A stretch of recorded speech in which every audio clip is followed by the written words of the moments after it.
গাড়ি থামাইতেছো কেন? প্লিজ আমাকে কথা বলতে দিবেন তো। আপনারা গাড়িতে কি করেন? হ্যাঁ, নেমে আমাকে নামাও। আপনারা সবাই আসসালামু আলাইকুম। আসসালামু আলাইকুম। বলুন।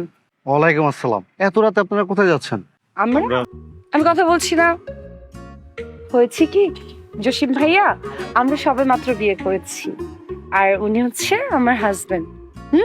আর এই যে সাথে আমার আমার উকিল বাবা, মানে আমাদের সাথে বললাম যে যান একটা পিক আপ ভাড়া করো, আমরা একটু সুন্দর মতো ফ্যান্সি ড্রেসে করে যাই। আমি এরকম করে পুতুলের মতো সাজবো, তুমি এরকম করে আচ্ছা, সবই তো বুঝলাম। উকিল বাবা আছে, সাক্ষী আছে, আপনাদের বাবা মা কোথায় আপনাদের? ও বাবা মা আরে আবার কথা বলছে মাঝখান দিয়ে ছেলেটা। চুপ। আসলে আমি এতিম, আমার বাবা মা কেউ নেই। সেম আমার জামাইরও, ও এতিম, ওরও বাবা মা কেউ নেই। এই জন্য জান, তোমার বাবা মা কেউ আছে?